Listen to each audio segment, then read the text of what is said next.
అందరికీ నమస్కారం. వేగా న్యూస్ కి స్వాగతం. నేను మీ శ్యామ్ ప్రసాద్.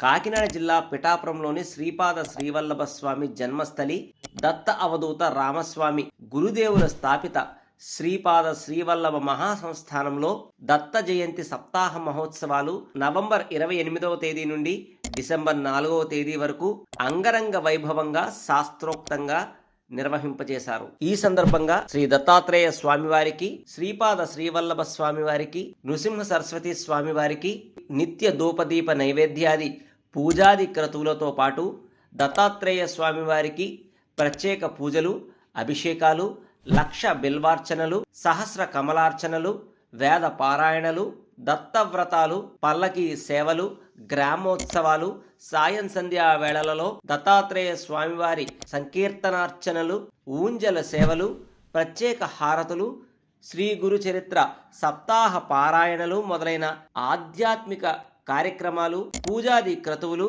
ఆద్యాంతం భక్తి పారవస్యంలో ఈ దత్త జయంతి కార్యక్రమాలలో భాగంగా నిర్వహించడం జరిగింది.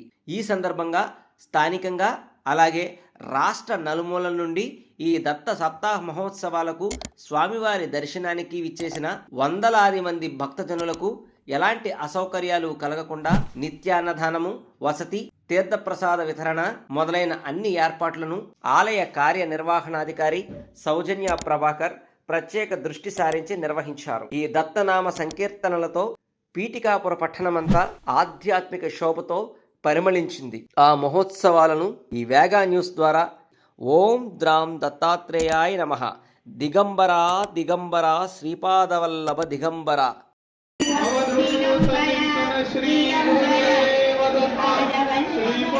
శ్రీవల్లభ స్వామి మహారాజ్ కి దత్తాత్రేయ స్వామి దిగంబరా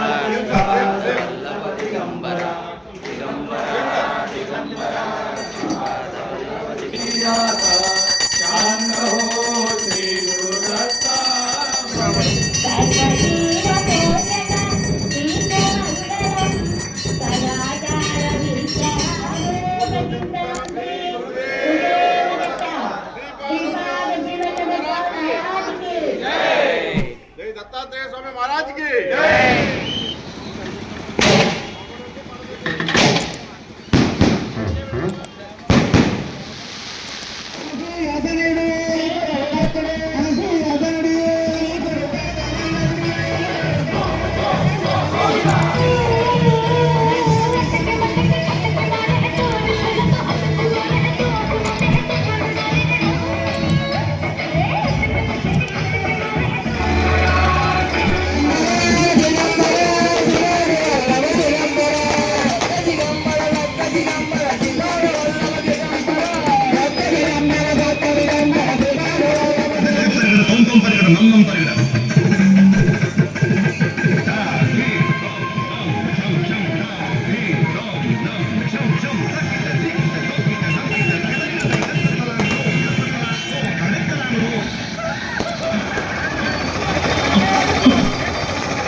విజయం మనదే.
శ్రీ శ్రీపాద శ్రీవల్ల మహాసంస్థానంలో దత్త జయంతి సప్తాహ మహోత్సవాలు నవంబర్ 28 నుంచి డిసెంబర్ 4వ తారీఖు ఈరోజు సాయంత్రం రథోత్సవంతో ముగియడం జరుగుతుంది. గౌరవనీయులైన మన ముఖ్యమంత్రి వర్యులు శ్రీ పవన్ కళ్యాణ్ గారు కూడా భక్తులకు ఎటువంటి ఇబ్బందులు లేకుండా అన్ని సౌకర్యాలు కల్పించాలని చెప్పి సూచించారు. మేము కూడా మహారాష్ట్ర నుంచి వచ్చే భక్తులు కానీ ఇతర భక్తులు కానీ అందరు భక్తులు మొత్తం స్థానికంగా ఉండే భక్తులు కానీ అందరికీ కూడా ఎటువంటి ఇబ్బందులు లేకుండా ఈ ఉచిత వసతి అలాగే ప్రసాదము అలాగే క్యూ లైన్లు security guards tent water proof tents ఇవన్నీ కూడా ఏర్పాటు చేయడం జరిగింది. ఈరోజు ఉదయం 7 గంటల నుంచి రాత్రి 10 గంటల వరకు కూడా ఈ ఉచిత ప్రసాద వితరణ కార్యక్రమం కూడా జరిగింది. మరి భక్తులందరూ కూడా అధిక సంఖ్యలో పాల్గొని స్వామివారి పాల్గొని కాగలరని చెప్పి కోరుకుంటున్నాం.